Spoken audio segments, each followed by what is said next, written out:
So, good evening. We are back again. We've extended our lead at the top of the table. Liverpool are in free fall. Tottenham will forever be Tottenham. And that's a fine. Look at that. What were we just saying? Straight Literally, as soon as we went live. Straight away he gets a red card. Yeah. That's hilarious. Man City are Erling Haaland FC. We obviously extended our lead. And Liverpool, don't know what's going on there, but they couldn't finish their chances. And they've let the worst Man United team in my lifetime do them at their ground to go back-to-back wins for the first time under Amorim. So, not a bad weekend all in all. We weren't great. However, we did get the 3 points on the board, and we got bigger fish to fry tomorrow. So we're going to get into all of that, guys. Bless up to everyone locked in. Pinned comment is Jez's channel. Arsenal, it's not Arsenal history anymore. Sorry, my bad, Jez. It's Jez's Arsenal. Matt is not here today. He's working. But Southern Gooner, Kenny Ken 1972 on Insta, his links there. And DJB's channel's there as well. The Arsenal Huddle, DJB. But Jez, how's your Monday, mate? How are you? Oh, good, mate. All good. Yeah, I just saying, boys, good old YouTube, you got to do the old American tax form so they can nick a little bit off you, and it's all good fun. But no, good. It's good. And yeah, Man United resurgence. They're on their way back, people. They're on their way back. Never write them off. That's what I say. But yeah, it's a stinky win at Fulham. Pretty boring football. We'll take them 3 points, though. We haven't done well there for 2 seasons. So, but honestly, some of the celebrations I've seen some people about that performance, dear God almighty, is this the level we are? I'm sorry, but even under George Graham's 1-0 to the Arsenal, boring Arsenal, it was a little bit better than this shit. And I'm very disappointed, but we'll talk about it, I'm sure. With the great players we've brought in this season, reportedly, I'm disappointed. I won't lie. I expected much more than this. But who do we blame? Manager, players? Personally, for me, boring manager. But there we go. There we go. DJB, welcome back, mate. Obviously, last week you were busy. How you been, mate? It's been a while. All good. Yeah, it's been all good. Welcome to be back on a Monday. Sharing the screen with all the legends and everything, and the chat. Yeah, I looked at the performance, and although the performances is not there and it's not what we want, I'm glad we're top of the league. You can't argue we're the top of the league, and Liverpool are dropping points. So, in that way, it's a positive. There's a few worrying signs. I don't think we're deadly enough in the final third. I think we're relying heavily on our defensive lineup rather than our attacking lineup. And I'm a little bit concerned going forward whether we can keep that going throughout the season. So, but all in all, happy at the moment because we're top of the league and Liverpool are dropping points. However, Man City, people are saying about Haaland, who's a goal machine, but Phil Foden is starting to come back into form. And if Phil Foden starts coming back into form and one or two others, Man City could become a force again. So, yeah, we will wait and see what the future holds, my friend. No, well said, mate. Kenny, how are you, mate? Yeah, I'm all good. I was at the cottage on Saturday, and yeah, it was an hard-fought game. All those people were saying that Fulham are going to be a different kettle of fish with all their injuries. Don't believe it for 1 minute. They came at us like a train. You know what I mean? Right, he's waiting to be again this week. That's twice now. Oh no, yeah. I'll have to. sorry, I have to. I swear they deliberately wait till we go live, and then they go, right, it's live now. Let's catch him. I'll turn it off. I've turned the thing off because he's. Yeah, back to what I was saying there. Fulham absolutely came at us, man. The first half, we were really, really sloppy. We're giving the ball away, especially in possession, and some of our players were overwhelmed by the pressure that Fulham put them under. Really overwhelmed. But the second half, we got a bit of control. But you know, the fact is we won, and that's the most important thing. We put pressure on Liverpool, and they weren't able to succumb it. But you know, an interesting point was brought off camera regarding the number 9, and we just have to accept. And I think all the people are clamouring for him and saying he's elite. Just remember what you wanted, and this is what you got. What you wanted, and just remember one thing: that if you play for Arsenal Football Club, technically you've got to be at your best. If you're not your best technically, you'll be found out. And that's all I've got to say on this. Now, well said. I big up to everyone locked in. There's over 200 in it, man. Get these likes up ASAP. We need 150, guys. Come on, keep pushing the likes up. Make sure you sub to all the lads. It's pinned comment. Yeah, for me personally, I was bored, man. Yeah, and I don't mind being bored. I say this every day. I don't mind being bored watching the club, yeah? Like, as long as it leads to a trophy. And obviously, we won't know that until the end of the season. Yeah, obviously, we've got the Carabao Cup coming up on next Wednesday, I think. Next Tuesday, isn't it? Next Tuesday, Brighton. That don't end until what, February, end of Feb, early March. So we've got that. FA Cup kicks in Jan. That won't be played out until May. Yeah, and then obviously the Champions League and the league don't end in May. So whilst it's all good with top of the league, yeah, and it is good. Listen, we've been the best team by being top of the league. You don't get there by accident. We've conceded 3 goals. Yeah, but at the same time, it is boring, man. Yeah, and if we win the league playing like that, I don't think any of us care. But once bitten, twice shy. Yeah, and this guy has proven, even if he has been 8 points clear before, he ain't been able to get over the line. However, on the flip side of that, I do think defensively we're better than last season. Yeah, and I don't know if that's down to the fact that the league's got worse. Yeah, because I don't know, Kenny, yeah, like, because everyone's adopting this long throwing BS. And we're the masters of this long throw-ins and corners and set pieces. But at the same time, go on. Don't do that. The reason why Arsenal look more solid defensively is we've got proper fullbacks. Sorry to say it.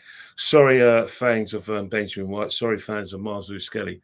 We've got proper fullbacks in that to defend, which makes us difficult. You think Calafiori can defend? Yeah, he can. I thought on what I saw right in front of me, he can't.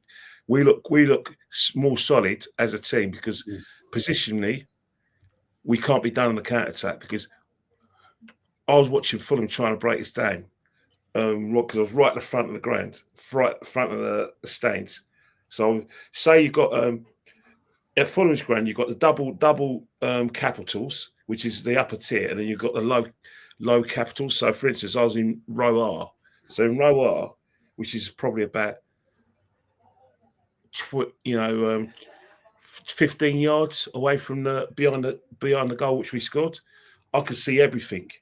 The first half we were just giving the ball away. It was so bad, and Fulham penetrating us. But in the second half, I was watching our shape, and I was watching the positions they were getting into, and I was thinking, hang on here. When I see Benjamin White at right back, I see him struggle with someone with quick feet. I see Saliba having to get out the centre half position and open the goal and help out his mate Benjamin White. I didn't see that with Timber on Saturday. And then the situation with Calafiori. It was the other way around. So Timber was helping out Saliba. But you know what I mean? And that's the thing. That's how it should be.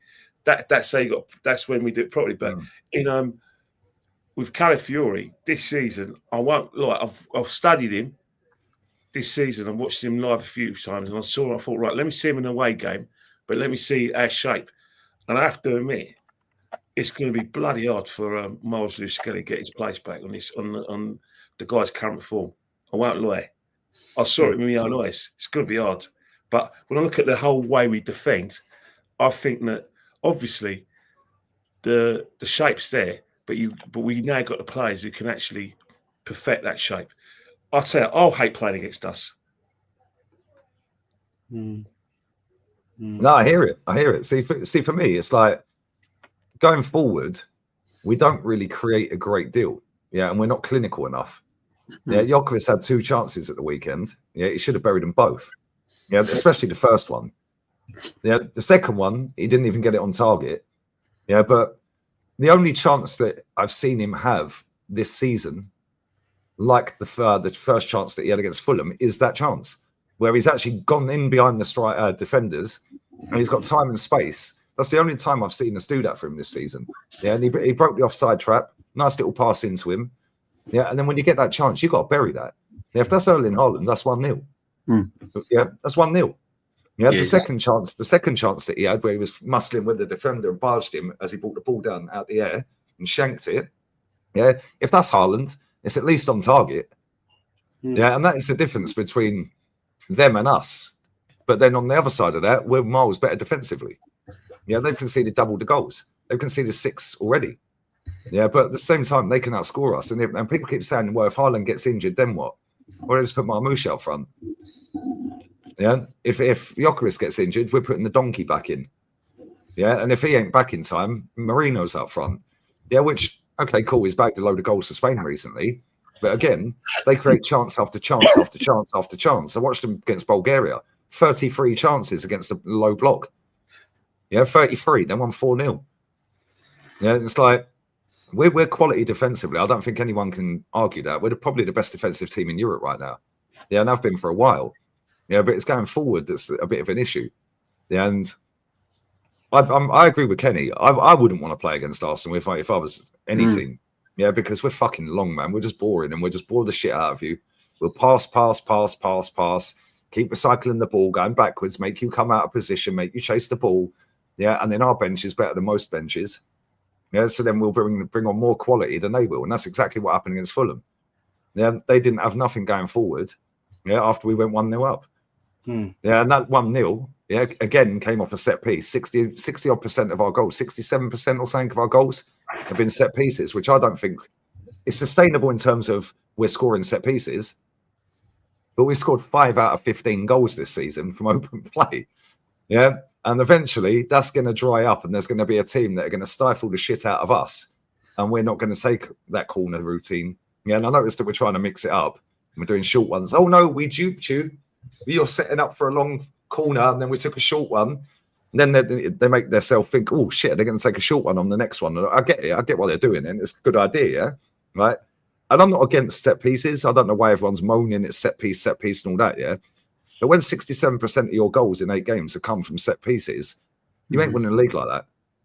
You ain't. Because there will be a team, like in Everton, yeah, like a Forest, now they've got Dyche, yeah, other teams that are fucking just stifle you and they'll scam a 0-0 or a 1-1.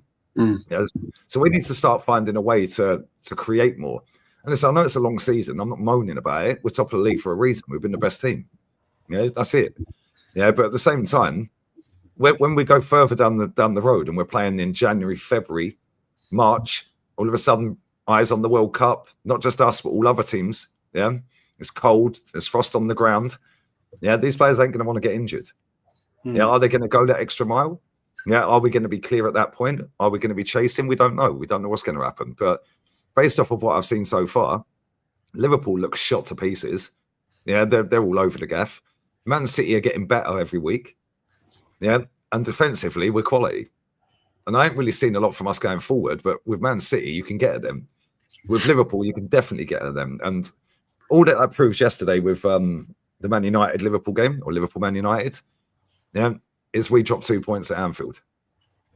Yeah, we dropped 2 points. Yeah, we didn't even try and have a go at them. Yeah, we should have fucking gone, yeah, fuck you. We're coming here to nick your title. Yeah, then that would have fucking set us up. We'd be even further clear right now. We'd be 5 clear right now. Yeah, and all of a sudden, if it goes 10, yeah, 10's a long distance to catch up. Yeah, but Jez, what do you make of all that, mate? What did you make of the game and everything? I was quite interested in listening to what Kenny said and yourself. I actually didn't personally. I don't think Saliba and Gabriel had a great game. Personally, I thought it was a little bit weak. And they've got to step up and smell the coffee a little bit because for me, they weren't all that. And we're going to get into the depths pretty soon now. You know, we've got tomorrow night Atletico Madrid. Lee, you know more about them than I do, so I'm not going to make a statement about how good or how bad they are. But to me, Gabriel and Saliba have dropped down a peg or two and they need to step back up. And my worry is, yes, we score from set pieces. Great. Love it. Fantastic. But that will dry up. That you will not win the league, or Arsenal will win the league by set pieces. That don't happen. That's never happened. So we need to start scoring goals from open play. Right now, we are the best of the best, and we're getting there, and we're drilling it out. But it's not sustainable. Sorry, ain't going to happen. We need to start scoring, and at the moment, whether it's by design or whatever, I don't know. But Gyökeres, you need to step up, my friend. Because to me, you're trying too hard now. There was that first opportunity, he stepped over the bloody ball. Right? I know it's tricky when the ball comes that tight to your feet, but you're supposed to be a top-level striker. I'm not saying world class. I'm saying a top-level striker.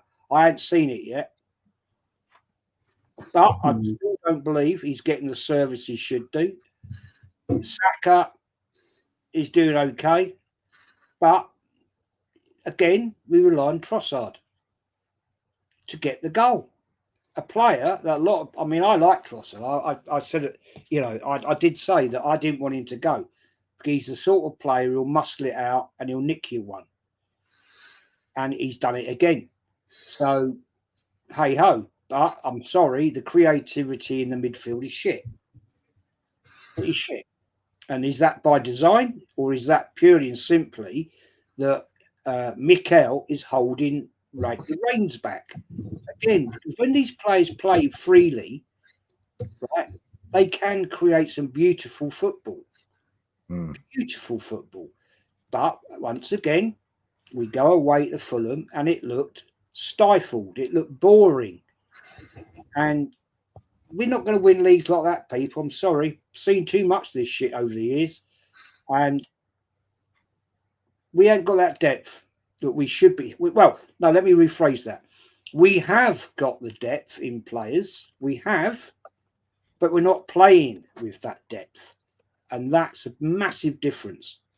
And look, you can't write off Liverpool just yet. Okay, they've had a shit start, but we know how they can kick on. Man City, they're the little snakes in the grass, them lot. They'll come up and bite you in the arse and say, where do you come from? You know what I mean? So I'm not getting overexcited. Yeah, I'm happy with top. Of course I am. I want us to be top. But we've been here before, people. We've been here before. And this manager somehow then capitulates. So there's still things need to be done before we can all sit here and make out this is the team. I'll leave it on that. Nah, here, man. And I'll correct myself. We'd be 6 points clear, not 5, because we actually lost at Anfield, winning draw. We'll be 6 points clear after 8 games. Mad. DJ. Yeah. What are you making of all of this? Because obviously we are top, aren't we? And the best team right now. Yeah, I think you've got to enjoy it at the time. I say we're on a wave and it's not crashed onto the beach yet fully. But at the end of the day, there's very early signs of a George Graham defensive lineup and a very sort of way that George was strong defensively. The only difference is when we won titles and cups under George Graham with a very, very solid defence and the likes of Tony Adams and Bold and people like that, we had free-flowing players that could score goals at the other end. We had the likes of Merson, Alan Smith, all these sort of players that scored goals. Unfortunately, eventually, defences will only hold out for so long. And although we look very, very solid at the moment, it only takes one injury, Timber, Saliba, Gabriel. It only takes one chink in the armour to dislodge that defence. And if you've got nothing going forward in the final third and scoring goals from open play, then you come across a problem. I'm not seeing it from Gyökeres. I've been trying to give him the benefit of the doubt. I've been trying to lean into him and say, yeah, okay, because of his goal scoring record abroad. But what I'm seeing, Lee, and what I've seen of Gyökeres is a pretty poor forward for an Arsenal number 9. He's got no technical ability. He isn't assisting. He's not making any real big attributes in the forward line. And people are saying to me, yeah, but his presence releases Saka. Well, that's not what we bought a number 9 for. We bought a number 9 to score goals. Yeah. Havertz can release Saka. Marino can release Saka. They can occupy defenders to release other players. That's not why we bought Gyökeres. We bought Gyökeres as a goal scorer. And then you look at Eze. So it's all positive, and I'm really, really happy. But I can't get excited when I'm seeing ballers like Eze looking bang average. And I'm seeing Gyökeres looking poor. And I'm seeing no left-sided midfield player. And it's a toss of a coin who plays, Trossard or Martinelli, because we haven't got a left-sided midfield player. So although we're all positive from the goalkeeper, defensively, I'm seeing Zubimendi have spells in games where he looks top draw, and then have spells in games where he looks really, really vulnerable. And he opens up the defence for, all sorts of madness. So I'm not seeing it from these players, Lee. And if you're going to win the league, you've got to be flawless. You've got to have your top players performing 9 out of 10 every single game. You've got to have a number 9 that can score goals in vital situations.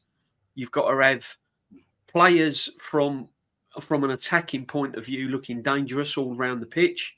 You've got to have midfielders that don't drift in and out the game, because you can't keep relying on defensively. Calafiori, for me, hasn't done much wrong this season. But then I agree with Kenny to some aspects, but has he really been tested? Has he come up against anyone that's really tested him yet? Leeds, Nottingham Forest, West Ham, Fulham. So has he really, really been tested yet? We've seen Timber been tested and he looks really good. Proper right back. But we haven't seen Calafiori been ultimately tested defensively yet. What he's done really, really well. And I've liked it. And going forward, he's looked quite dangerous. I mean, that goal that was disallowed the weekend was an absolute finish banger. And that's what he's capable of. But we shouldn't have to keep relying on Calafiori to pop up in them situations. I mean, Eze got bought off the weekend and I didn't see him. Honestly, he was awful. He didn't create nothing. And this is what the Arsenal fans have got to look at. Eze playing for Palace is not the Eze we're getting. Gyökeres that was playing for Sporting is not the Gyökeres we're getting. We're getting the Mikel Arteta Eze. We're getting the Mikel Arteta Gyökeres. And long term, going forward, you can't sustain that. You can't keep relying on these corners and free kicks. You've got to be flawless all over the park. Defensively, look rock solid. And I agree with Kenny and that we are difficult to break down. But that will only take you so far, and that, what happens then if there's an injury to Saliba? What happens if there's an injury to Gabriel? If Timber breaks down, we've got no right back cover of any kind of quality. People are going to say, oh, yeah, but we've got Hincapié and Mosquera. But really, going for a title, are they our solid backups that you're going to rely on week in and week out? So, look, I'm happy. 6 points in the Champions League. We're top. Liverpool are having a bit of a rocky time at the moment. But I'll just say this, Lee. People are focusing on Liverpool and Man City, but I was watching Bournemouth the weekend. I was watching Palace. I watch teams like this. I watch Brighton play. They're going to be tough grounds to go. I've watched Sunderland at home. Mm-hmm. These are all going to be tough places to go. And I know we're watching the Man Uniteds and the Man Cities and Liverpools and all of that, and I get that. But there's some big grounds to go to, and they're going to throw everything at it. And you've got to have an outlet. You've got to have an outlet, because if we do concede and we're struggling scoring at the other end in open play, that's when we're going to be tested. So it'll be interesting, man. It'll be interesting. No, I totally hear you, man. All right, big ups to everyone locked in, man. Fire the likes up, guys. Nearly 450 in there, and we ain't even hit 130 on the likes. Shocking. All the lads' links are pinned as well. But Kenny, obviously, he was at the game. I was sitting there doing a watch along with Matty and Ola. and 50 minutes I was bored. Yeah. How was it in the ground, Kenny? What was it like in the ground? I think the thing about it, right, is that when you're at a away game, if a game's so bad, because our away fans, we've got the best away fans in the world, as far as I'm concerned. Our away support is absolutely fantastic. I'm never ever going to shut up about that. And because of the atmosphere that we're around us, you can't forget it. But when you look at the football match, I endorse everything you guys have said, and I had something with a bit of a difference as well.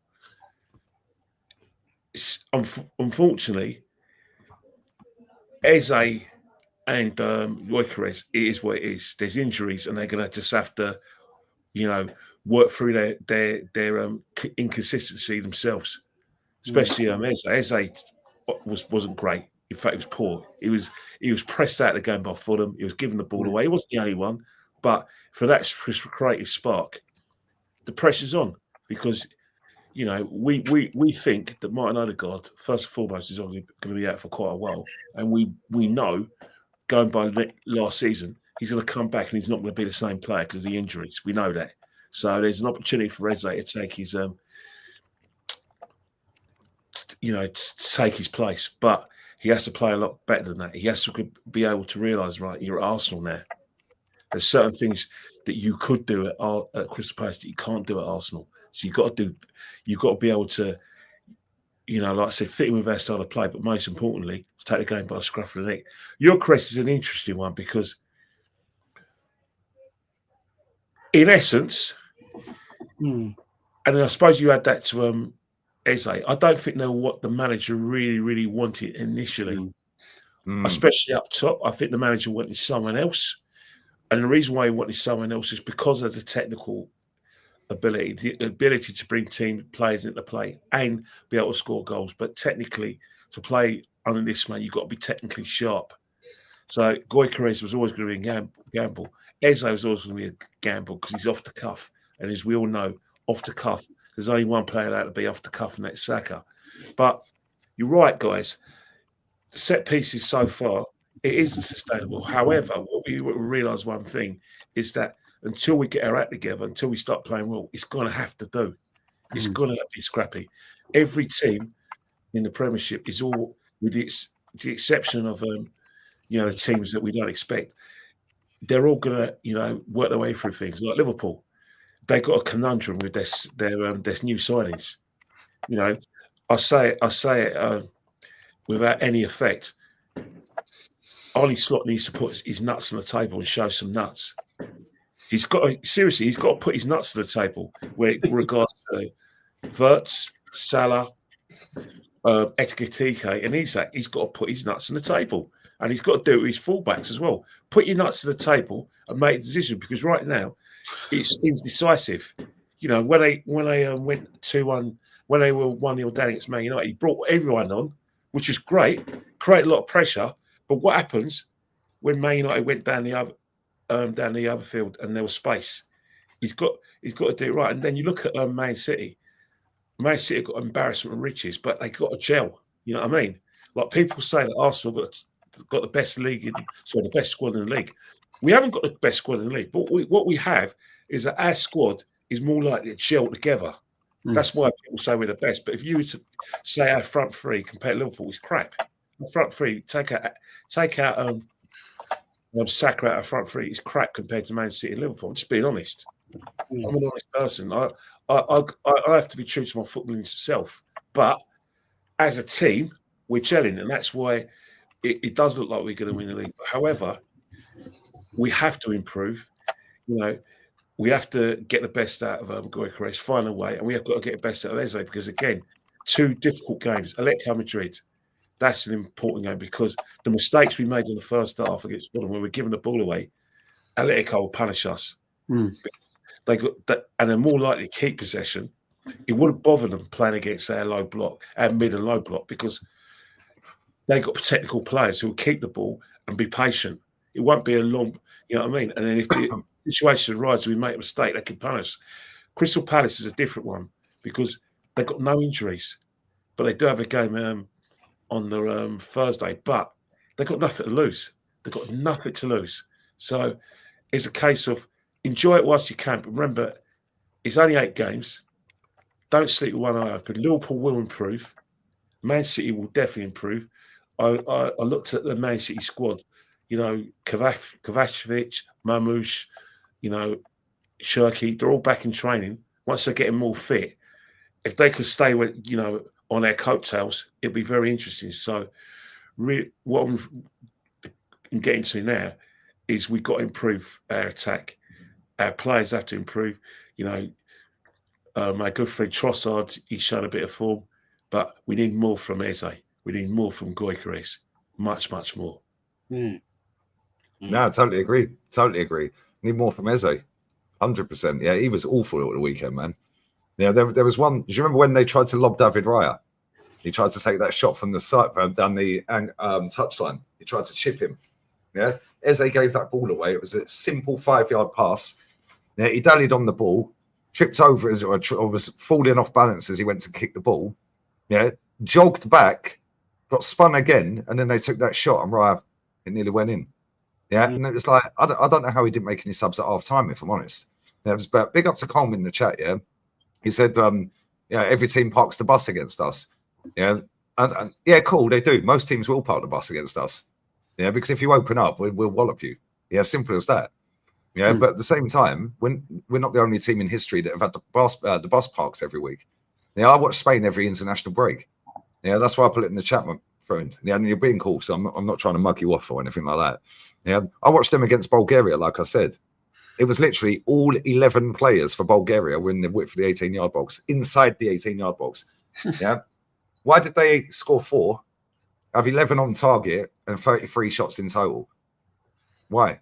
Because they move the ball quick and they don't just stand there going pass sideways. I'll admire my pass and wait for the ball back. They pass and move. They're constantly passing and moving. Now they're dragging you all over. They're quite an invincible team, the O2 team as well.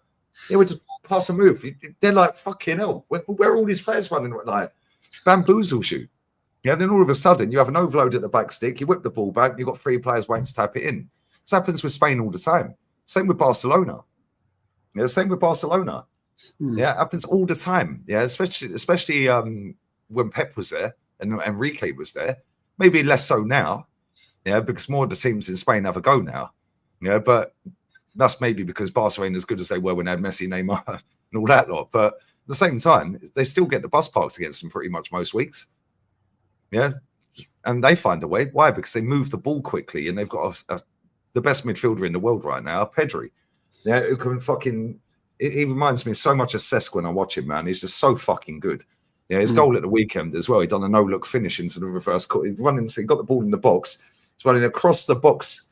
Yeah, and then just no-looked it in the far corner. Keeper just stood there. Yeah, I was just like, nah, you're taking the piss.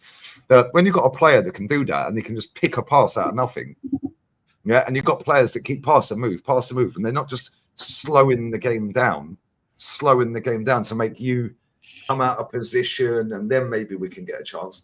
Pass and move. But this manager's so shook of going the other way. Yeah, that he wants to dominate possession, which is cool. Yeah, and we're winning and we're top. Fantastic. Is it sustainable for a season? We'll see, innit? Because at the end of the day, yeah, he's still scarred from that 8-point clear season. Yeah, and I said this on the show last night when I was on with Rashid. If we go back to how we played in that start of that season up until the January or February or whatever it was, March, I think. Well, it was actually March we played like that pretty much. Then we rushed Jesus back when he weren't fit and dropped Trossard, who was player of the month. Yeah, and then we fell apart. If we went back to playing like that, yeah, before the Qatar World Cup and just afterwards, we'd piss this title this season. Yeah. But he's so scared of going the other way. That's why we have to keep the ball. Don't give the ball away, just in case we get an overload on the counter-attack. And it's like, mate, sometimes risk and reward, isn't it? Yeah, because if we've got all these great players going forward, yeah, Eze, Gyökeres, Saka, yeah, Odegaard, if you want to throw him in there. If we've got all these fantastic players going forward, then why don't we open up a little bit more and let them have a bit more of the ball, yeah, and just fucking bop them off the park? Because if we do that, I reckon we win the title. Yeah, right now, yeah, I'll be honest with you, if we play like this all season, we ain't winning the title. Yeah, because Man United, like Kenny just said, yeah, Mamouche didn't come off the bench, neither did John Stones. Shirky came on. Yeah. Rodri's not even in the squad yet. He's out injured. Yeah. And he'll probably never be the same player again. Yeah, let's just be real with it. Yeah, maybe he will. Who fucking knows? But if we go back to playing like that, by the time he comes back and by the time their players are up to full speed, we're gone anyway. Yeah, because that's what Liverpool did last season. Yeah, and the thing that's killing Liverpool, I think, yeah, right, is when he went in there, they were a very good squad, and they are a very good squad. Let's not pretend they're not champions here. Right? They're a very good squad, but they only bought Chiesa. No pressure whatsoever on him to win the title. None. This season, he's done 450 million quid. Yeah, now the pressure's mounting. You have to retain it. Yeah, and now look at how they are. Salah's fallen off a cliff. Oh, all of a sudden, the GA is not masking how shit the guy is, yeah? Cool. I did tell everyone for years. Oh, Lee. Oh, by the way, my boy Danny Welbeck scored twice at the weekend. Yeah. Hold that. He's scoring Danny Welbeck. This is what I'm saying. See, this is what. Sorry, Ain't Kenny, Welbeck older than Salah? I swear Welbeck's older than Salah. But this is my concerns. I mean, the only thing I can think that Gyökeres is struggling is when he makes the runs. We've got Zubimendi and Rice just holding on to the ball, that, as you said, just holding on to that ball that split second too quick or takes too many touches. I think Paul Scholes mentioned it not so long ago when he said the problem is with Arsenal midfield players, they take too many touches. And I counted, there was one point in that game where I think Eze and Gyökeres was making a run. Zubimendi had the ball and he took 10 touches to just pass it 5 yards to Rice. Mm. Do you know what I mean? And that is something that we may have to look into, is getting that ball forward a lot quicker in transition from the midfield, because at the moment we're taking far too many touches and Gyökeres is making a run, and then when he makes his run, by the time they've seen him and they've got it out of their feet, it's broken down. And this is why our attacking play is breaking down, because it's just not slick enough. It's not slick enough. You know, it's still a little bit kind of... What's worrying me at the moment, Lee, as well, is it's all safe. It's all nice and safe. Liverpool have dropped off a little bit. City are kind of in the wings. And at the moment, it's all safe. And we're getting the results. We're getting a corner. Let's be honest. I mean, it was looking like 0-0 until it hit his knee and went in. I mean, it was just... Yeah, let's not beat around the bush. You know what I mean? It wasn't really a sketch. You know, you didn't look at Arsenal and think, we ain't won that 4 or 5-0. I don't know. Mm. You know, it weren't that kind of game, and I've yet to see that kind of game, to be honest. And this is what worries me.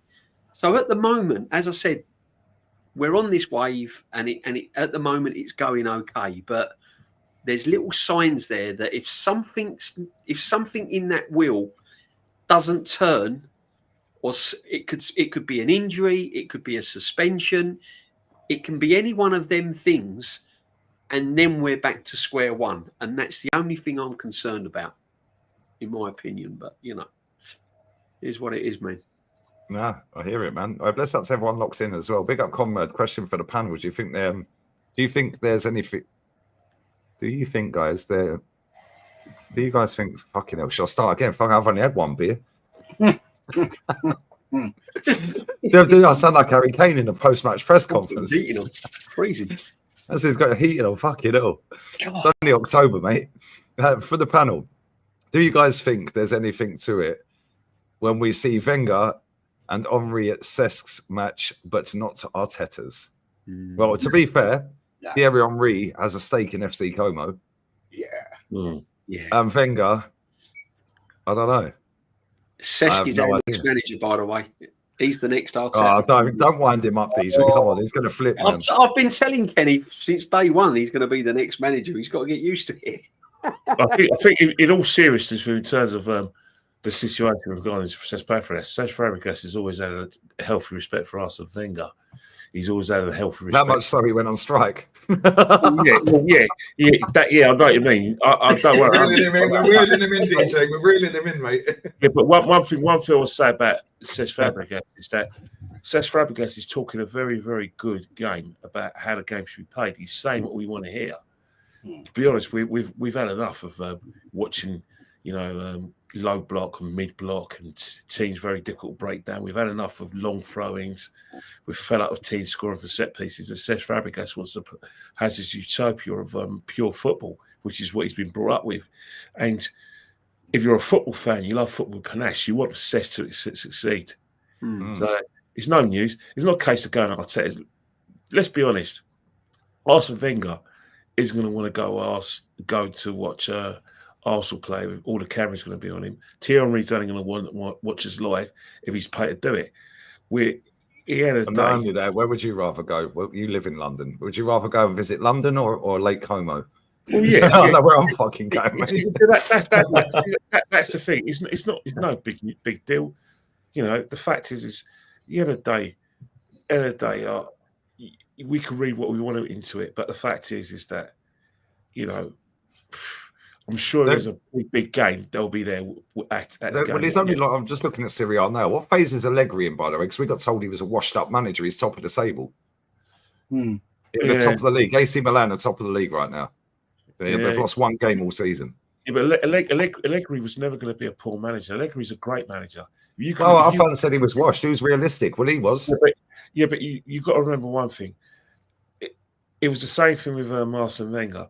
If their favourite manager is under threat and we're looking at alternatives to their favourite manager, there's a problem.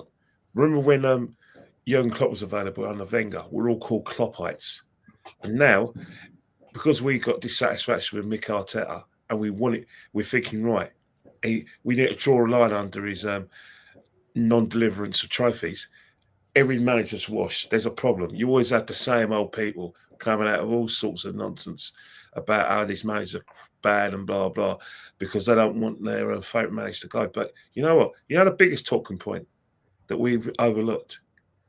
And I thought it'd be a good opportunity to bring it up on this show. I was actually livid when I got home for the Fulham game and I saw people on certain channels trying to make capital of the penalty. All I'm going to say to you guys, I'm going to look at the camera. I'm going to do a Dennis Law and I'm going to look at the camera. You lot weren't bloody there. I was there. And if you were in the away end, not one of us were calling for a penalty because it was a perfect tackle. Stop your agendas. Stop going on Sky to talk rubbish and talk about Arsenal and trying to get your likes and say you fell at VAR. If you really want to see how it is, get off your fat asses, go into your sources and go and watch it live instead of making money by being in a studio in famed villas. That's all I've got to say. If they care that much about VAR, just stop watching football. Boycott it. Don't do any content. Yeah, just stop watching it.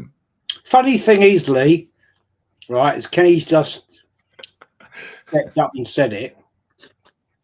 What makes me laugh, and I know it winds me up every single time, these top pundits, right? Yeah?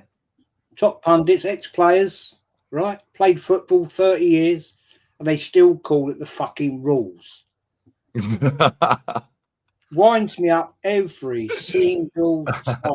It's the laws of the game, isn't it, Jez? That's it. That is it. You know what I mean? Get it? Come on, man. If you laws play and rules are different. You know, you're educated on the laws of the game, for fuck's sake, when you're like 12 years of age. Problem is, this like ain't. And it don't help when you got other channels out there saying, this lie is exposed and this and that. Yeah, fucking fuck off, man. This man, it's all comedy. And do you know what's mad, right? We all watched that game. Sorry to cut over you, Jez. We all watched that game, yeah? Right? We all scream penalty when we're watching it on TV. We're like, that's a fucking pen. In fact, actually, I said, was it inside the box? Yeah, Matty and Ola were like, yo, penalty. And I was like, is it inside the box? And then when you see the replay, I was like, okay, cool. First angle, it looks a blatant penalty. When they showed the second and the third and the fourth, I was like, that ain't a penalty. You got the ball. I don't know why it took so fucking long. You got the ball. And do you know what they showed you, yeah? Kenny, I don't know if you've seen it back here, right? They did the screen. You see how there's 4 of us on the screen now? They did 4 little still screenshots of it on the screen. Yeah, I ain't seen that until this game. Yeah, it was like 4 different angles, and they put all 4 on the screen at the same time. 4 different angles. All a waste of time, Lee. The thing that get me... But it was the last game of the weekend, or Saturday. Yeah, so they have to cause the fucking drama. See, that's the thing. The thing that got me is that they're trying to educate us. It was right in front of the incident. As I said, I told you I was sitting, and they said need to hit his knee and he tackled him. So what? It's a contact sport. For a start, that didn't happen.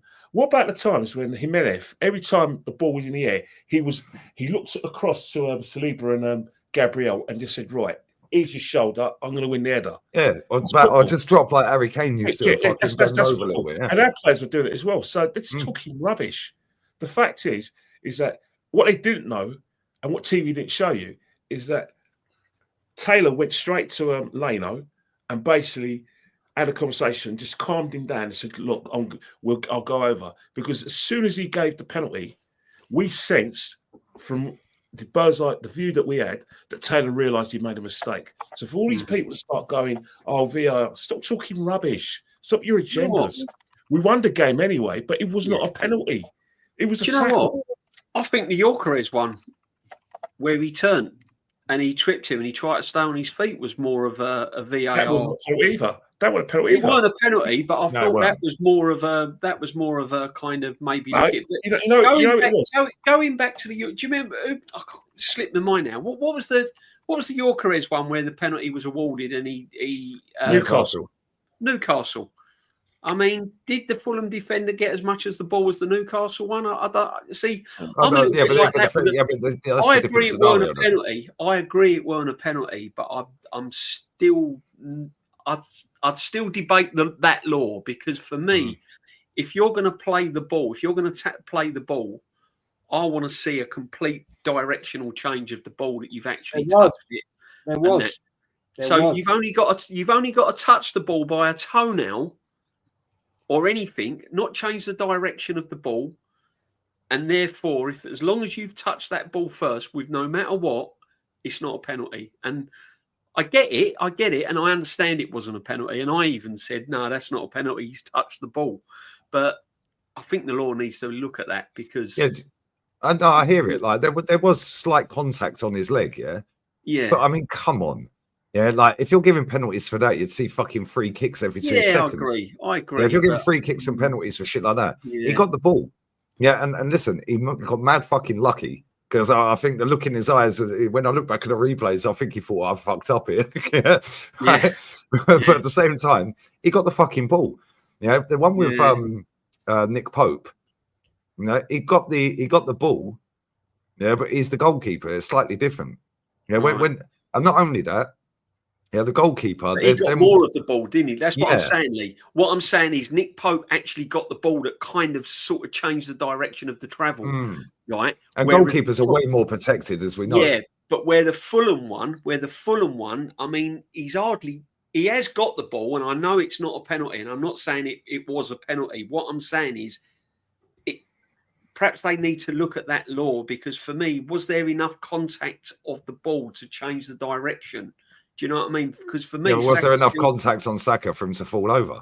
Yeah, possibly. Right, look at when we played Brighton last season or the season before, and Gabby Jesus got a penalty against. It was the fullback. Was it Adringa, or was the fullback? Can't remember. Yeah, and he got a tiny little flick on the ball, that right back. Yeah, and then he wiped Jesus out. That's a blatant penalty, even though he's won the ball. He's off balance. He's out of control. He's wiped him out. Literally, he's just not in control. It just brushed, just blew the ball slightly, but his follow-throughs clotted him. Yeah. That one, he's won the ball and barely touched him, and Saka's rolling around on the floor like he's been shot. And it's like, come on, mate. Yeah. Like, what are we doing here? Yeah, and not only that, he was going away from goal as well. He was going back towards the centre circle, like out of the box. Yeah, so I don't think that's a penalty. If they're giving penalties for that, you'll see a penalty every game. In actual fact, it was Lamptey, bless up, chat. I thought it might have been a free kick. I didn't even know it was a penalty. That's what I was thinking. Whether they thought it was inside or outside the box. But at the same time, they need to clamp down on diving. Yeah, because there's no way Saka, who's a big, strong lad, can fall over with that minimal amount of contact. If he's walking around the supermarket, he's in Sainsbury's or Waitrose or wherever he shops, well, he probably has a personal fucking shopper. Someone bumps into him, he's going down. Yeah, and somebody bumps, all the toilet rolls are coming down, the beans, everything. Yeah, fucking hell, he's got all the fucking the fucking fruit and veg aisles up in the air. Like, come on. Yeah, it's pathetic. But that's been a problem. That's been a problem. And I'm not just blaming him. Though, like, it's not just I'm just using that because we're talking about diving's been a problem for years. And I mean, listen, I'm okay with that not being a penalty, and I'm okay with a Pope one on Yorkeres and all that, providing it's consistently done throughout the season, and you don't see a similar incident like that and a penalty given. Do you know what I mean? So that's, for me, it's consistency with VAR. As long as it's consistent, I'm happy with it. Yeah, but we're never going to get consistency because 90% of these fucking laws are fucking subjective. Yeah, exactly. Yeah, I know. Yeah, which is what they want. They want that because they want more eyes on the league, so they're going to cause more drama. I say it every week. Friday night game. You watch. There'll be some drama in this West Ham game tonight. Oh, there'll be 10 minutes added on. Yeah, there'll be some random. Look at yesterday. 8 minutes at Anfield. From where? Where'd they find that? Yeah, but it's the biggest game in England. Let's add 8 minutes on. The champions are losing. It's packed round here. There's no West Ham fans there. There's a pub season round here. So you can't get in there. Oh yeah, they're protesting tonight. They're fucking boycotting inside. They're boycotting there. Down the end of my road is packed with West Ham fans. You can't get in there. Seriously, I'm not joking. No, but this is what it is. They love to cause a drama. Monday night football, Friday night football, the last game on a Saturday and the last game on a Sunday. There is always some shady shit that happens. They pay a lot for the rights. It's funny you say that because we were at the cottage, and did I tell you I was at the game? I must have told everyone that for the. It sounds like Cole Frotch. Yeah, do you really up all you're rubbing it in. Did I tell you? It's funny to say that because in the last, like when the ball that went up for injury time, two guys were next to me. One either side of me said, "Yeah, Sky Sports will pay for that." You know what I mean? 7 minutes. Yeah, when they get 7 minutes, Sky Sports will pay for injury time because I didn't see where the injury sign came from. Obviously, where was 7 minutes? But do you know what pisses me off as well, Kenny? Right? Is when I thought it was 30 seconds per sub. Well, now you have up to 10 subs between the two of you. You have 5 each, right? So there's 5 minutes straight off. Yeah, if both teams use their 5 subs, there's 5 minutes straight away. There was a lot of Fulham players went down in it. Who was it? Chenka and Kearney went down.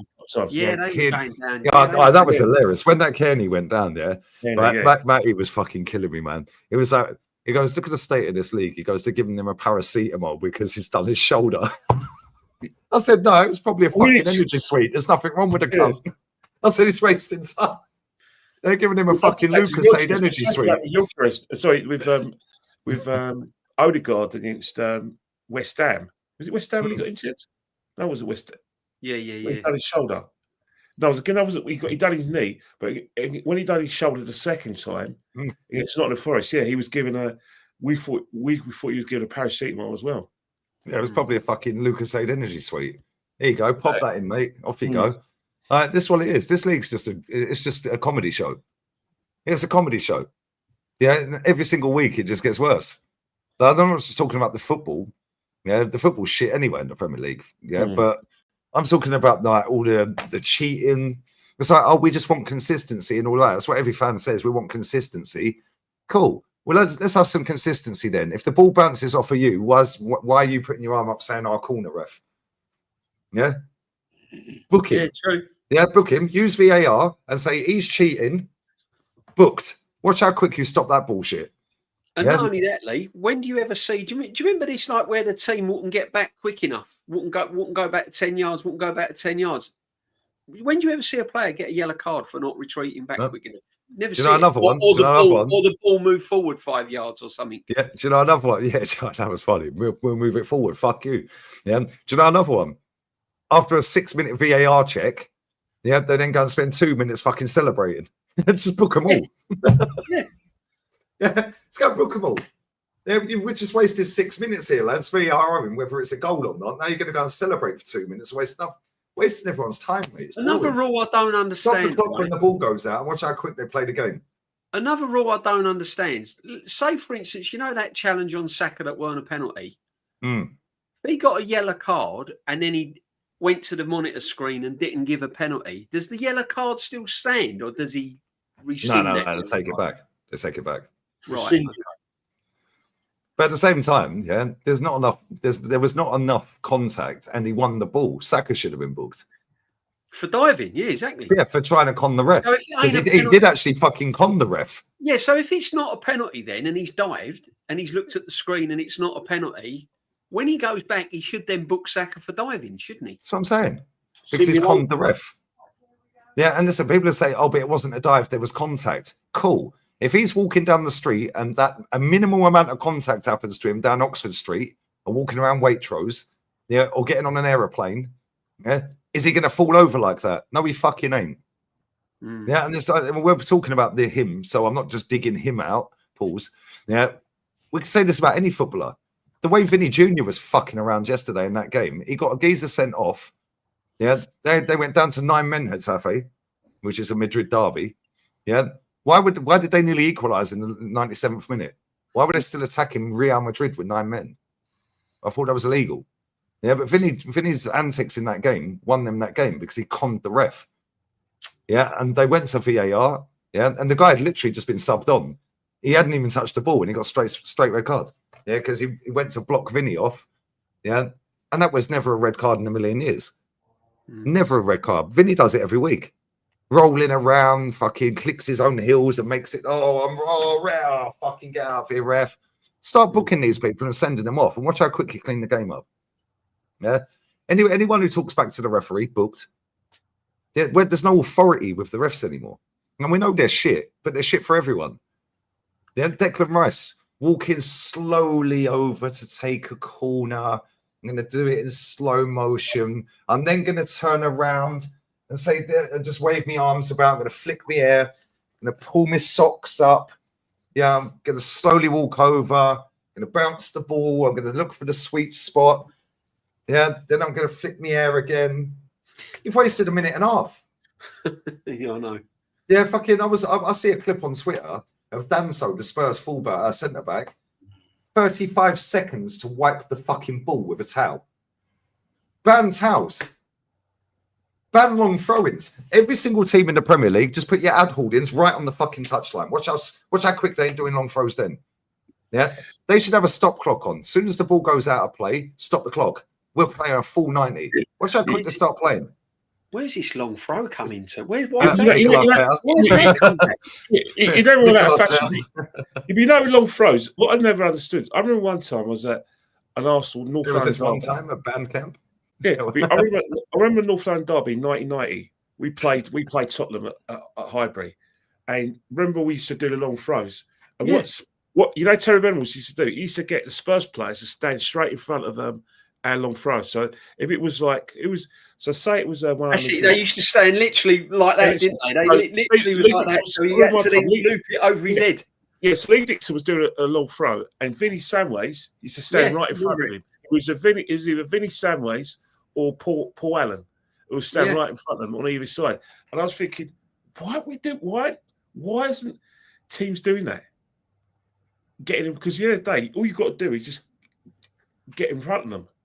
I just don't know what's reverted back to long throws, though. I mean, all this talent, all this so-called talent you're meant to have on the field of play now, and all these everyone says like everyone's world class now. Every time they see a player, oh, he's world class, he's world class.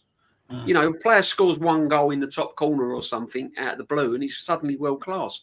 With all these world class players, why are we doing long throws? I just don't understand it. I just don't get why Arsenal are doing it. You know, be different. What about set pieces, though? The fact is no one has people. The reason why is because people, if you neglect something and someone brings it into fashion, people don't practice set pieces as much as we'd like. Because so much, it's all about the movement, flick-ons, people make their runs. It's 9 out of 10 times set pieces work because the referee lets you get away with fouling. Thing is, Kenny, what you've just said is quite right. But nowadays, if you had a player do like what you're talking about, stand in front of that player, that's an infringement. Therefore, it's a yellow card. The players won't do that. Yeah. So it's. I think that's the thing with the laws. It's that everything's out to protect the attacking team, and that's why a lot of set piece goals are you get a lot of set pieces because you can practice it because the referee is going to let you get away with certain things. As long as you don't wrap your arms around the player and the player don't go down with you, you're fine. So you could. Mm. I like the one where you bump into them accidentally to put them off their stride when the ball's. You know what I mean? I like that. That's the one where the referee. When they used, I forget the player. I think it was an Ipswich player that first came up for it. I can't think of his name. When he used to do the ultimate long throw, he'd run up, do a somersault, and throw the ball. Oh yeah, that was. And they banned it. Who's it? They banned it, didn't they? That was first done abroad, wasn't it? That was was it a Mexican player? I think that was first done in one of the World Cups. I can't remember what it was. Yeah. I'm sure it was an Ipswich player. He kind of done a forward roll and then it came into our league, isn't it? Into the English league.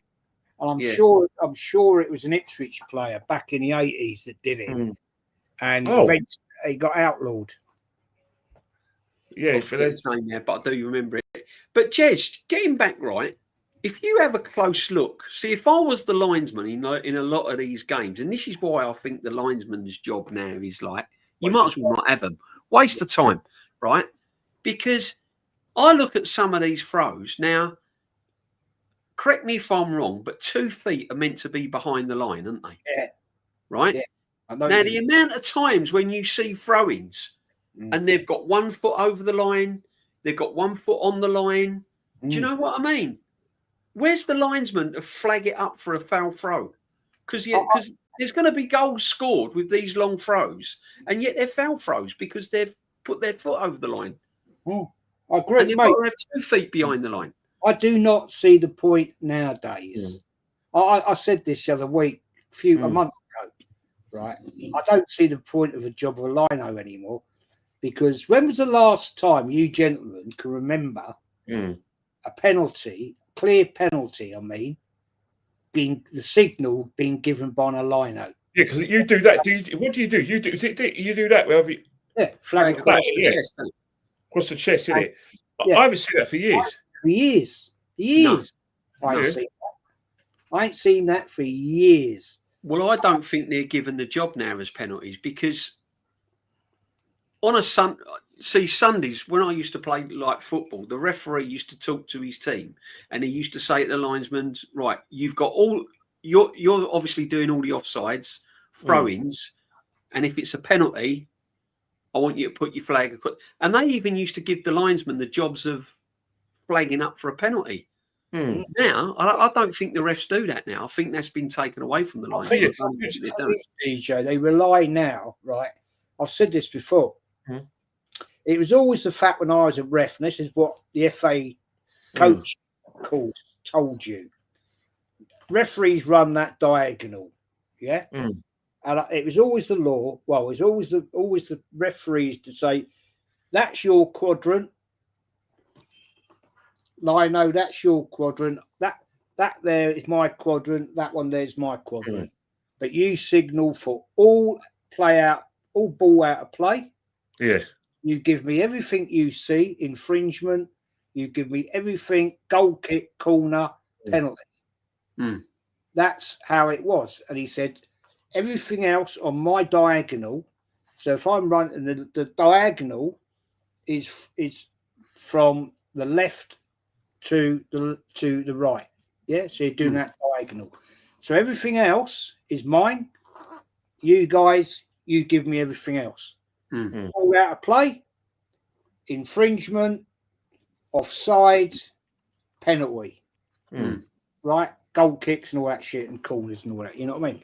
You don't get that now. You'll see a lino, referee's assistant, to be correct.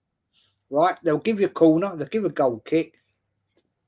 When do you ever see them given a penalty? You can't see them doing it, but do you remember the other one where you say you guys are playing and I was a lino? If I saw an infringement that was missed by the referee, I could just, call him over and say, right. When do they ever have a chat with each other? They don't. You can't do that. You don't actually need to do that though, because the VAR's going to do it for you now, isn't it? Yeah, that's the thing. What's the point in even having them? Much. Exactly. I said this before to you, right? These Prem refs, they're on 110,000 a year min, right? Because they're professionals. It's not like we used to have when a referee, a top class ref, right, class 1, but in the top leagues would be having a day job, right? And that's how it was back in the day, back in the 80s, and it's not that long ago, right? Back in coming into the 90s, even with the Premier League, we didn't have the Premier League Referees Association or that bollocks, right? So now the referees, they get marked out of 100 every single game, and they need to maintain that 85 points average over that season. Otherwise, they're demoted. Now, it's a bit like our players. Sorry, Lee, but that's why they rely on I think the refs nowadays rely on VAR rather than actually refereeing the game. Yeah, because they know that they've got something to fall back on. Backup. It's a backup. It's a backup. And I think VAR has taken away that kind of the referees refereeing the game, thinking, well, I've got VAR, I've got the screen, so if I get something wrong, I can always go and check it. Don't matter. And get me out of trouble. They're actually relying on VAR rather than their own judgment. DJ, This is where it's going a bit wrong. I guarantee you, right. The ref on Saturday, when that dubious penalty went to VAR, and he went to the monitor, right? If he'd overruled VAR, right, and he had the quadrant screen, and he's looking at it, and he's looking at it, and he's looking at it. We've seen it 100 times replay. If he'd overruled that and gone, no, it's a penalty, he'd get marked down. He would be marked down big. Yeah, but chill it. The Aussie guy did that in was it not the first Chelsea game? He overruled. He overruled it. Yeah. Where they wanted to give a red card, but he stuck with his yellow card. So it don't happen often. We've seen it a couple of times in the Prem. This weekend, Jared Gillett stuck with his decision for a yellow card against Nottingham Forest. I'm sure it was. There you go. You don't see it often, though. No, don't see it often. Yeah, and the thing is, it's the same with these players. They're all getting pass accuracy bonuses. Yeah, they're all getting set piece goal bonuses. They're all getting fucking clean sheet bonuses. Erling Haaland must fucking hit his bonus every week, and the fucker's bonus is 350 grand a week on top of his wage. He eats his bonus when he gets out of bed.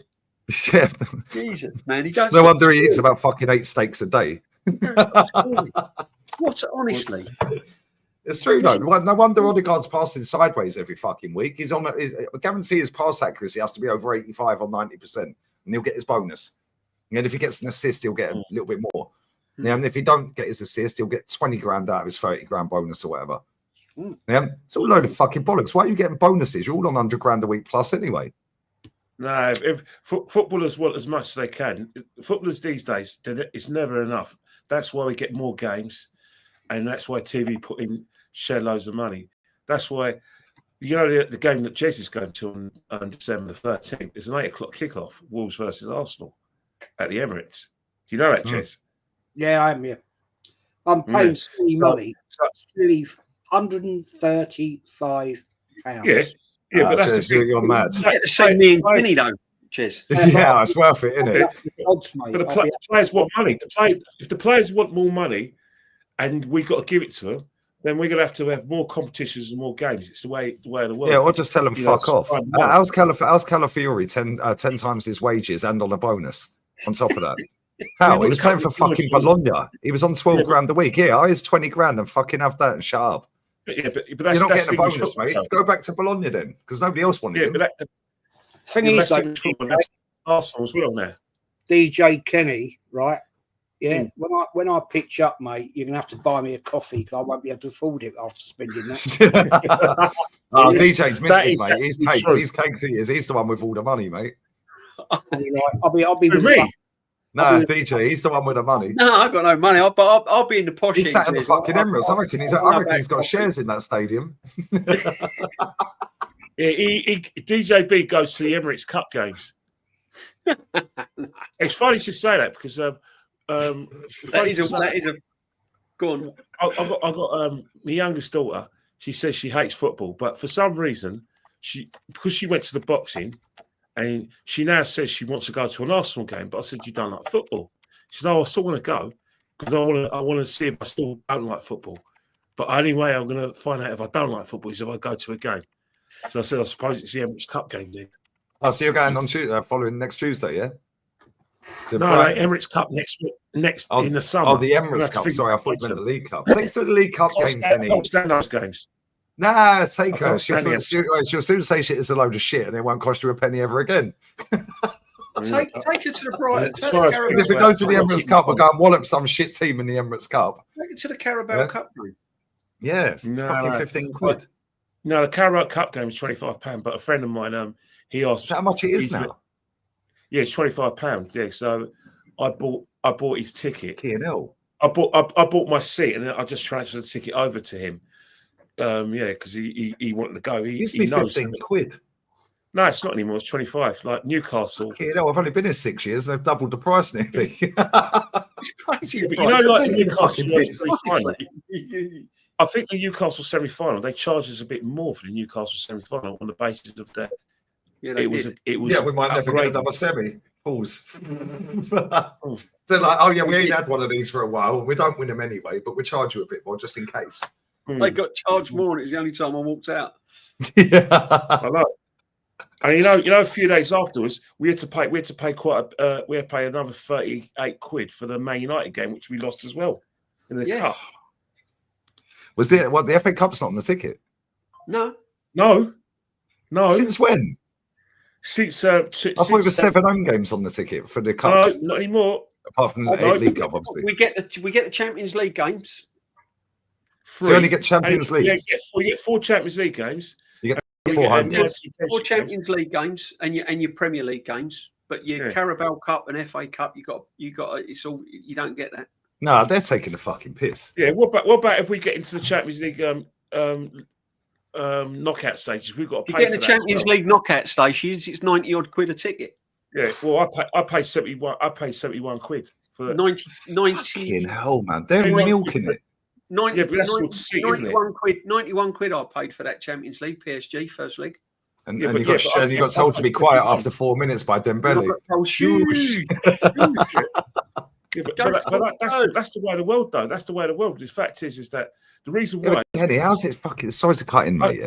How have they done that, and everyone's happy with it? Easy. The reason why, 2 reasons. The most obvious is we're a sure thing, and the second one was because of our attitude to the FA Cup. They were giving us 27 games, but they were having to pay us back because we weren't progressing. So we were demanding, rightly so, money off our season tickets. So they said we can't be doing that anymore because all the other clubs in the Premiership, they do what we do.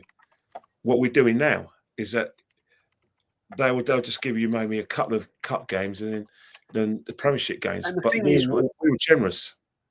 And the thing is, right, Lee, you pay all that for a ticket, right? And then you have to leave about 3 minutes at the end of the first half to go down to be first in the queue to get a drink or something like that, right? And then you miss the first 3 minutes of the second half because you're still waiting to get a drink or something like that. It's a nightmare. So you've missed like 6 minutes of the game. Don't even bother getting a drink. I don't anymore. Unless you're desperate for. Or piss or something. If you're desperate to go to the toilet, you've got to queue up, walk all the way down the stairs. I'll time it. This is what you do. You've got to do what I do. Get a 2-litre bottle of water before the game, and then before the game starts, you go to the toilet.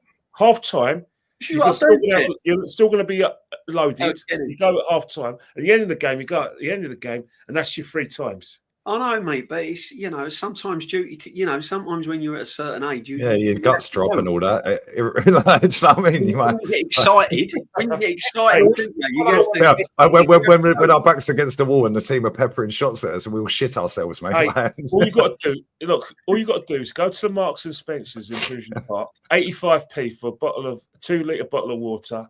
That'll sort you out for the rest of the game. Kenny, they don't like me and you. They don't like me and you at the Emirates because we don't spend anything. We buy our ticket and that's it. What they want. That's what they merch. We don't buy nothing. That's what they want to ban us. The one I'm trying to get tickets for with my is I want to get 3 tickets.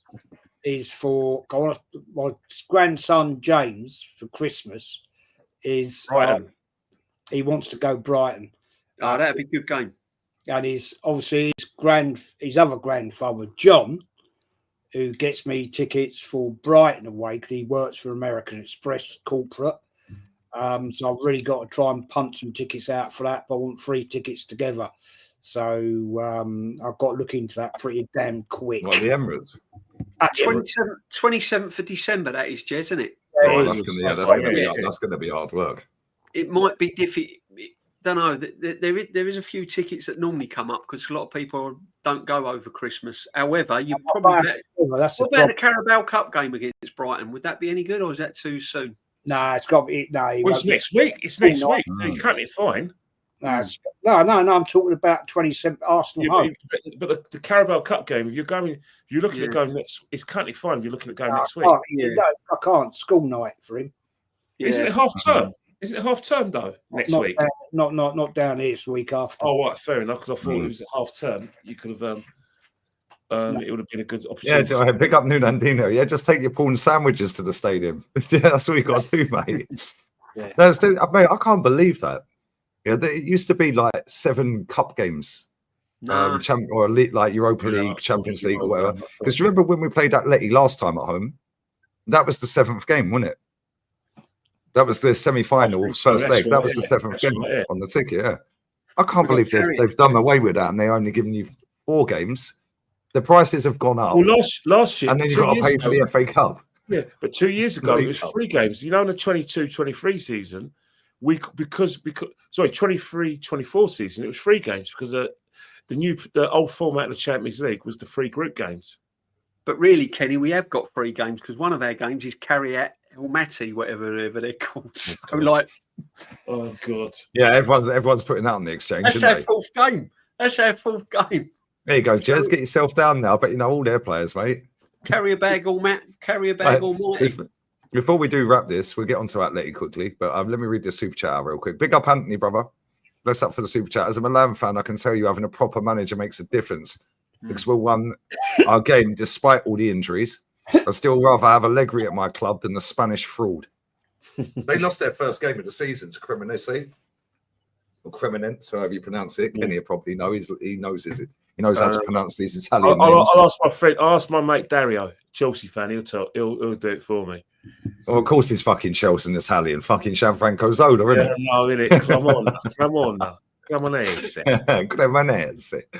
But yeah, they're top of the league. They lost to them, newly promoted side, and they've not lost since, and they're top of the league. But he's apparently a washed-up manager, and what do we want that dinosaur for? All right, mate. Oh, they beat Napoli as well, by the way, the current champions. They beat them. And yeah, big up to everyone locked in. Big up to Total Hit Swede as well. The team that I can't pronounce that you put in the chat a minute ago are about to do a Leicester tonight. Is it Mialby? Is it Mialby? See, Kenny knows all the names, mate. He knows all of them. Yeah, they're about to win the league tonight. Yeah, that's basically the equivalent of Leicester City doing what they did. What phase is their manager in? How long's he had the job, bro? But Jez, Atleti tomorrow. I watched them at the weekend. Osasuna caused them quite a lot of problems. They had the worst kit I've ever seen in the world, by the way. All green kits should be banned. Yeah, they should be banned. It's an unfair advantage. It's an unfair advantage, especially if you've got green seats in your fucking stadium as well. Like, you can't see them. Yeah, you can't see anything. Yeah, it's all done cleverly, but it was at Atleti. But they won 1-0. They brought Sorloth off the bench. They brought Simeone's son off the bench. And they brought Almeida off the bench, who scored the winner. Simeone's son skinned the fullback. Looks up after he'd done that. I mean, who knew? You are allowed to look up after you skin the fullback and then cross the ball on a plate. And then Almeida run across the centre-back, tapping. Griezmann went off. I think it was Sorloth that came on for Griezmann. But Oblak, the save he made. Kenny, do you remember when we was at that last Atleti game? DJ, you was probably there as well. Jez, you'll remember it. Chat, remember it. And Oblak just turned into fucking Spider-Man. He was just like, he was incredible. Yeah. They went down to 10 men after 10 minutes in that game, didn't they? And then Simeone got a red card as well. Yeah, he got a red card, didn't he? Yeah. And then we battered them, and then Koscielny happened. And then Griezmann did the little dance at the clock end. Good one. And then we went away. That is a very camp dance. How do you think that's a camp dance that he does when he scores? Yeah, it's all to do with this Fortnite game that I've never played. There's some dance that they do on Fortnite. It's all for the kids. The way he does it, don't see it tomorrow. I just hope we don't see it tomorrow, Kenny. Hopefully, lads. But listen, they Alvarez is playing though. They're a weird team, Atleti, because they can bore the shit out of anyone. and they could do it better than us, by the way. But at the same time, they actually play good football. Yeah, Dan, you're in the chat. Yeah, you watch that league every single week. Yeah, you're always in my chat for La Liga games. You're always in my chat. Full stop, to be fair. Bless up to you, brother. But they're a weird team. If they want to go toe-to-toe with you, they'll go toe-to-toe with you. Yeah, and they've got better players, forward players. Yeah, Sorloth is hit and miss at times, but when he's on it, yeah, it's fucking hard work, mate. That guy is fucking, he's built like Ibra. Yeah, he's hench. Yeah, they got Griezmann, but Alvarez, he's on smoke. Yeah, their defense I still think's a bit sus. Their fullbacks are sus. Yeah, their midfield ain't as good as it used to be. But I don't think they're going to come and play football. Yeah, I think that they're just going to chill. Yeah, and then what they're going to do is they know we're going to dominate the ball. They're not going to get drawn out with us just tippy-tapping it. They'll just sit back and say, cool, well, we're just happy to say 0-0 then, mate. Yeah, and they've got a better goalkeeper than us. They've got a better attack than us. But their defence depends what he does in defence. And it depends what team we put out as to whether I think we'll win the game. So when people are going to ask me for score predictions, I'll tell you when the starting lineup comes out. We'll probably have Mikel Merino in midfield. But I don't know, man. This has the opportunity to be a classic with both teams just having a go. Not happy. Yeah, because they'll open up. If they could open up and go, fuck it, let's surprise them and go and get a goal and sit back. Yeah, or it's going to be a drab. Yeah, they lost their first game at Anfield, though, isn't it? So they're going to take the but again, look at the way they played at Anfield. They were 2-2 in that game. Yeah, but Van Dijk scored. Yeah, but we won't give them the sort of like space. Set pieces, they're poor though, Kenny. So we have a chance of set play. Well, yeah, look at the goal that Van Dijk scored in the last minute. But one thing about them is that if they go a goal down, it won't bother them one bit. They defend better across the park than us, and they will create chances. But if they don't take them, what we've seen with a lot of teams we've played this season, you don't put us to the sword and keep that foot on the throat, then we will somehow walk away and get in a goal and shut up shop. That's how we play at this moment in time. The team that are winning this title, by the way, is a fishing town with 800 people in it. Hey, how long's the manager had the job? Tell me he got it this season, please. Please tell me he got the job this fucking season. That's mad. No, I can see it being a 1 or something tomorrow, because Atleti's going to try and frustrate us. They're going to make it really hard work. And the problem is, as we said earlier in the stream, other than set pieces, we don't look threatening enough in the final third. We don't look as if we're going to score lots of goals at any time. So that may play into Atleti's hands, and they have got players in their forward line that can score. So it's going to be interesting. I don't think it's going to be pretty tomorrow. I think it'll be a much interesting game than a sort of like practice match we saw against Olympiacos. Oh yeah, it'll be better than that. It'll be better than that, and they'll bring a good atmosphere as well. Yeah, guess who our next home game is against? Guess who our next home game is against? Bayern Munich. Oh, Bayern Munich in the champs. Yeah, Bayern Munich. Do you think? They're on fire. We're in big trouble, by the way. Yeah, no, exactly. Me and Matty sat backstage before I did my emergency meeting at the weekend. Yeah, we're in big fucking trouble. And you think Calafiori can defend? Yeah, cool. Good luck, because he's up against Elise. Yeah, let's see if he can really defend. Yeah, it's all well and good being up against a Finnish Salah.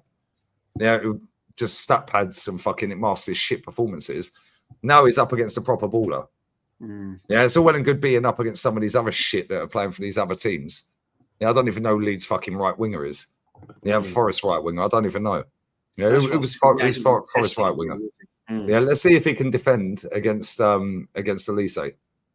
Let's see if he can defend against him. And Harry Kane, the pass, for the fucking second goal. Oh my fucking God, man. That geezer is so fucking wasted at that fucking club he spent fucking a decade or more at. Oh, that guy is unbelievably gifted, man. Yeah, he is so fucking good. The pass, he was inside his own half. Yeah, and he didn't even, he got the ball and he just went, wait a pass perfect to Diaz, ball into the box. Yeah, Jude's brother fucking it up on the goal line. Elise slid in, it bounced straight off him and went in. Yeah, we're in big problems against them. Big problems against them. That's why we have to get the win tomorrow. We've got to get the win tomorrow, because Slavia Prague's always tricky. Always is when you go to them Eastern Europe. You know what they mean. You know what them places are like. Yeah. You know, it's getting cold. It's like feisty crowd. It can be a really awkward game. But that Bayern Munich game, that's right in between two very tough games. Tottenham and Chelsea. Tottenham and Chelsea. So tomorrow's game's massive. We have to get 3 points, I think. I don't think a draw. I would have said a draw would be okay because we've got 6 points, but not with where Bayern Munich's situated. I don't know, and the way they're playing. So, yeah, you have to win your own games in the Champions League, don't you? Full stop. You have to. Well, yeah, definitely. But I think but that's the beauty of the Champions League. That's why PSG is shaking man because they've done it the hard way. They got to the playoffs, and then they still want to. They improved and want to win it. If you win, anyone who wins this Champions League under this new format, shake their hands, and yeah, it's tough. It's tough. It's a tough way. What are you making of it, Jez? Staying away. There's not that many empty spaces. What are you making of it, Jez? What do you reckon tomorrow, mate? What do you reckon? Is it going to be boring the shit out of us and we'll be asleep by half time, or? Yeah, well, I'm hoping it's going to be a positive start and a positive game. To be honest, we need to. It's Champions League, so yeah, I'm not convinced that we're going to score goals from outfield again. I'd like to, but I'll give you my prediction on the game. I think it's going to be a 2-1 to Arsenal. Interesting. What about you, Kenny? Obviously, you're going to be there as well, mate. I think it's going to be a draw. I think it's one of those things where both teams are going to cancel each other out. Negativity, Kenny. It's just. I think it's just the way. Well, let's face it. Atletico can't afford another defeat.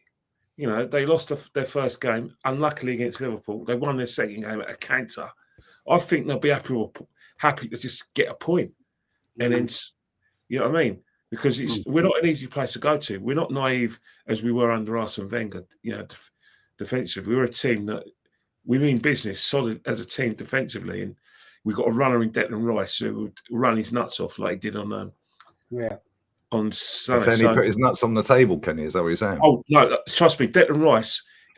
When he came over to our fans, I saw his tongue on the floor. That's an exaggeration, but he was actually knackered. Trust me. He looks knackered after 20 minutes. Not very funny. 65th minute is Declan Rice's cut-off point. 65th minute, past that, he's gone. Yeah, that's but he just keeps going and going, doesn't he? I know. He's brilliant. After 20 minutes, the guy looks fucked, but he just gets a second win. You see against Fulham where we got the ball in the edge counter-attack. I don't know who had the ball. I don't know if it was Saka or Timber, and he made a lung-bursting run, and he didn't get the ball. I was thinking, you poor Timber out here, but I think it was Timber. Yeah, Timber on it against Fulham. He went boom, and I thought, Jesus Christ, Declan, you poor thing, mate. Because when he came back, he was like, I say, he was red in the face because he was completely gutted, and then he got his second wind. There's one thing about Declan I'll never take away from him is that. He works his nuts off for us. He's work rate. He's always, he's up. He's happy to be here. That's why he's fucking proud to wear the shirt. I get that. Yeah, and it's good. It's good to have players that fucking want to run their bollocks off. That's what you're supposed to do. When you see these players just hiding and fucking walking around, and they're nicking a fortune. He's nicking a fortune. Well, at least he's fucking working for his fortune. Brian Talbot, mate. That's what Declan Rice is. He's Brian Talbot. Yeah, that's it. 1980, 70 games we played that season. Brian Talbot played in all 70 games. Yeah, that's what Declan Rice is. That's Declan Rice. I think it's going to be 1-1 tomorrow, Lee. I think it's going to be a cagey draw. I don't think there's going to be a lot in it. It will suit Atleti to come and get a point. It won't be a disaster for Arsenal, but it'll just put a little bit of it'll make the thing is the hardest games we've got are all at home. Yeah, it won't be a disaster because we have got a kind of easy home draw after Bayern Munich. So I think, but yeah, it depends on. I think you make a couple of changes as well. Well, I don't know. I think you might. Marino will start that game. Eze ain't starting that game. Yeah, I think there'll be a couple of changes. I think Eze won't. Martinelli will probably start because he can go back quicker than Trossard. I think there'll be Martinelli on the left. Trossard ain't done much wrong. He ain't, but he's not as good going backwards. After a bit, and I've got a confession to make. When I saw Martinelli coming on, I just looked at him and I thought, Jesus Christ, are you still here? And then when he missed his shots, I said it even loud. I actually spoke out loud. There was an expletive as well about his what I thought of his footballing ability as well, because I was just tapped out. I bet you said he's fucking shit. Yeah, something along those lines. Yeah, something along those lines. Yes. Trouble is, Trossard and Martinelli are just not good enough to start for 90 minutes. They're the finishers, DJ. They're the finishers. Well, one's a dibbly-dobbly, and one's our league describes. It's just not good enough for me. They're all right. They're all right to come off the bench and try and change things, but not to start for 90 minutes. That's my biggest worry. It's still my biggest worry. I was shocked. The La Liga game kicked off 2 minutes late. Who knew? They kick off 2 minutes late every week. I've been told Spike Holsoff from Liverpool always reminds me of DJB. Spike Holsoff, is he the Liverpool coach or something? I don't know who he is. I've never heard of that name in my life. But listen, we are going to wrap this up. I've got a watch along to get onto. Funny enough, the Premier League game. Yeah, the Premier League game's kicked off late as well. The stadium's rammed, by the way. Yeah, that's because rammed. That boycott went well then. 60% of them are probably not West Ham fans, by the way, because their tickets went on. Yeah, they're probably Brentford fans. You could have got a ticket. You could have got a ticket literally like an hour and a half before the game. Yeah. I could have gone down there and got in probably. Yeah, but my days, that should have been 1-0 Valencia. Wow, how's he? Yeah, but you know what they're doing. But some of them have paid. You know, some of them are in the lower members. I know there was some who paid the £16. I don't know how much it was for the ticket, but they paid for the junior memberships and did in order they won't turn up. Because I know, Dan Lawless. He mentioned he was going to do that. By the way, Dan Lawless was bloody brilliant on Talk Sport with Simon Jordan. When was that? There. You know, Simon Jordan was trying to put him down. I'll make Simon Jordan right. Who's gonna rock up at West Ham, pay £3 million and build them a new stadium? That's what Simon Jordan was saying. Dan Lawless, ain't gonna happen. Dan Lawless is my man. I like the way he Lawless is fucking hilarious. I like Dan Lawless, but he ain't. No owner's going to go in and buy West Ham and then build them a new stadium. Ain't going to happen. They'd be a fool to leave that stadium, especially in London. They're going to have to do something else to that stadium. Try something different. You can't. By the way, it's not even their stadium. It's our stadium. Our council taxes paid that. If you're in London or our local authority taxes, council tax pay for that stadium. Yeah. As much ours as theirs. But they weren't moaning about the stadium when they won the Conference League, were they? They weren't moaning about owners then. I don't know. I think they've been moaning about the stadium for a while. Yeah, the stadium, I hope they beat Brentford. I hope they beat Brentford though. I want West Ham. But about time Brentford got relegated, isn't it? Waste of fucking space. No, it is waste of space. Never won a major honour, ever. Yeah. And then their fucking CEOs coming out going, "Oh, Norgard's it's a nice away ground, by the way, Lee. It's a nice away ground. Ain't there a boozer on every fucking corner of that fucking stadium? I've never been there. No, that was the old ground, wasn't it? No, it's that Q Bridge, isn't it? So you get a Q Bridge and it's right there. Yeah, they've never. After these London clubs should just fold. What's the fucking point? Why do you need so many teams? None of them even bother trying. That snobbery. No, the CEO of fucking Brentford said that Norgard's earned the right to get a big move. Yeah, well, how about you keep Tony? How about you keep fucking Wisser? How about you keep Norgard and go and splash some of the millions that you keep getting every year for winning fuck all? Yeah, and actually go and make your team better and actually win something. How about that? Yeah, but some clubs are selling clubs. It's just the way of the world. Which is why they should be folded. Brighton's another one. Waste of fucking space. Brighton, Fulham. Yeah, but the team we're playing. Yeah, but Lee, the team we're playing. Yeah, but the team we're playing tomorrow. That's a selling club. That's a selling club, but wins because that club has sold some of the best strikers of to bigger teams, bigger leagues in Europe, and they still existed. They still competed. Shoot. Oh, wanker. Like this game I'm watching already. Yeah, 4 minutes in, it's end to end. Yeah, proper football. Fuck the West Ham game. I was going to say you're not watching West Ham then. No, I'm watching Alaves as well. I'm watching Alaves versus Valencia. But listen, we are going to wrap this up. Yeah. Bless up to everyone locked in. Big up KP24 as well. Bless up for the membership, brother. Appreciate you, man. And thank you very much. Jezza, always a pleasure, mate. What you got coming up on your channel? Wednesday, 6 o'clock, the Old School Show. Wait, with nutmeg. these legends. And looking forward to the game tomorrow night. See if we can do the business. And thanks again, Lee, as always, to be on with you and Kenny and DJB. Big up, Jez. Appreciate Big it, up, man. my friend. Make sure you sub to Jezza. Link in the pinned.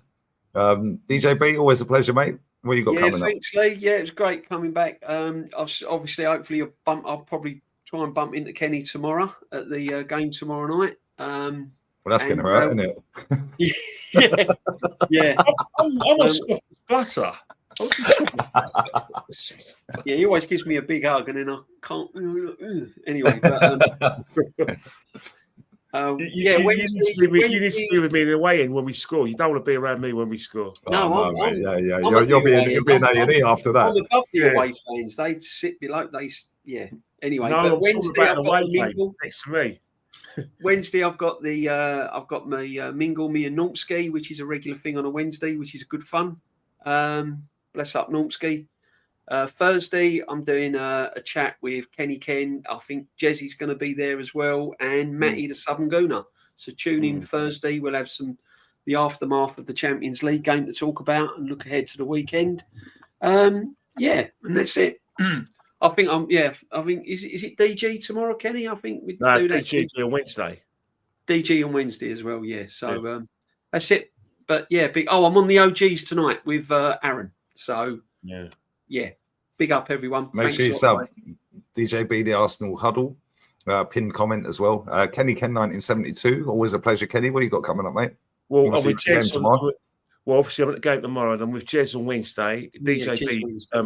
Jez will be at 4 o'clock, then Jez at 6 o'clock, and then Thursday I'm with you at 6:15. Yeah. And then there's a bonus. Me and my wife are going to be at the O2 watching the boxing.